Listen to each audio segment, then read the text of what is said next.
All right, it's another great day. Every day we wake up, we already winning.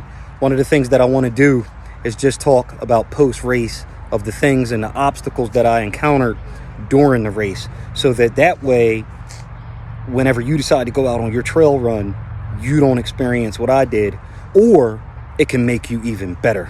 So for this 50K, I did some research beforehand, and it was saying if this is your first ultra, if you know you're not used to the elevation or the aggressiveness of the trail, this one wasn't for you. That's exactly why I did it. It's not my first ultra, but I knew that the obstacles that I might face during this is something that I wanted to see, because the only way to grow through it is to go through it.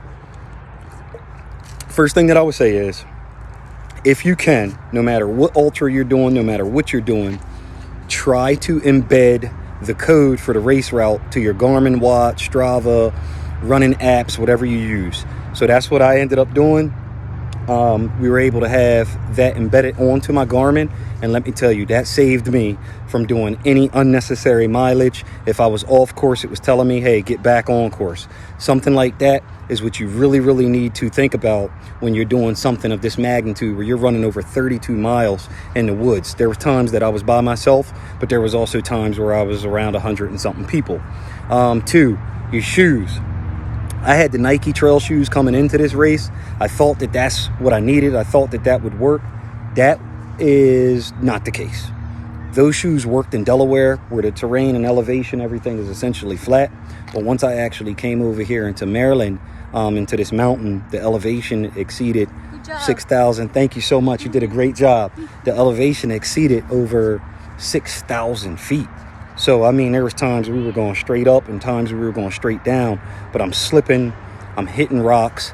As I said, I fell a couple times. I rolled my ankles twice. I felt every single rock poking me in the bottom of my feet. And once I took my shoes off at the end, I ended up having bruising going on. Socks. I used the Injinji toe socks, but I used the new Ultra Marathon socks that they have, and it's called the trail socks. And I mean, they worked wonders for the cushioning and the padding. I didn't get any hot spots or anything in that aspect. Nutrition. I seen that some people had the regular water bottle carriers, you know, in their hand, the handhelds. That's what I typically use anytime that I'm doing a run.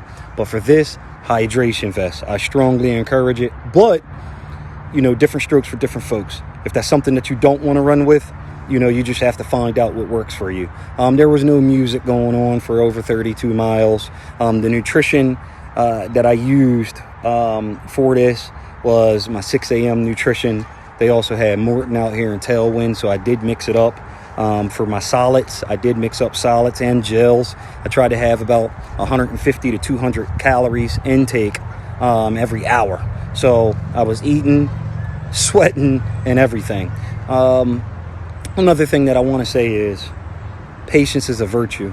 You got to be a patient somebody when you're out here running. You're not going to finish the race immediately. You have to have that in your mind.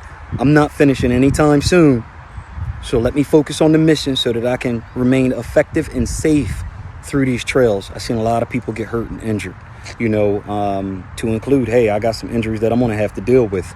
But as I always say, the only way to go through it, you know, you got to grow through it. And that's one of the things. As I say, more to come, but I wanted to give you this quick post before I forgot anything that I wanted to talk about. And as I always say, every day we wake up, we already winning. And there's power in consistency.